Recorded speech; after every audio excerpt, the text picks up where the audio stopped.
Right, everyone. I've been diagnosed with type 2 diabetes. Kind of was expecting it because, as you can see, I'm a big fat man.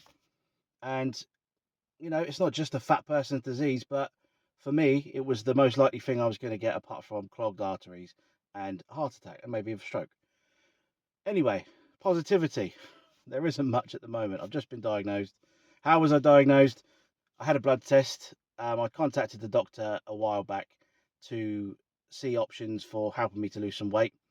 Cards on the table. I'm going to be honest in this journey. You might care, you might not, but honesty is the best policy.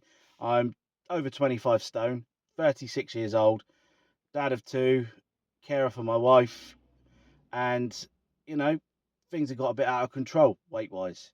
And I've tried Slimming World, I've tried Weight Watchers. I do great. I get a couple of certificates the first 2 weeks, a couple of pats on the back, um, and then I lose maybe a stone, maybe a stone and a half, and then I seem to sort of run out of the patience to do it or the desire to do it, and it just goes back on, and it tends to go back on more. You probably all know the situation that you find yourselves in too.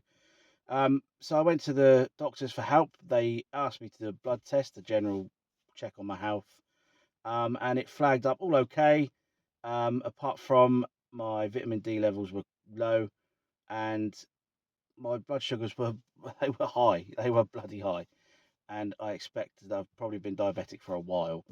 Um,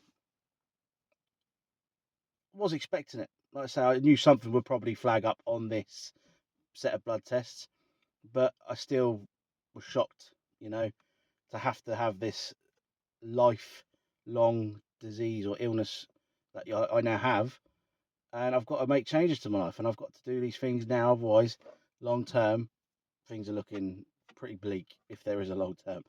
So I want to do this and sort of show my journey. I'm a big guy, diagnosed with diabetes. I've had a look along on TikTok and things like that before. There's not much male representation. So I thought, come along with me on my journey. Can I lose weight? What sort of changes do I have to make to my lifestyle? I'm not one of those guys that's going to be vlogging everything because I'm not. I just sort of put it on every now and then and see what happens and see if I can change this into something that's more healthy and it's going to be beneficial long term. So come with me on my journey.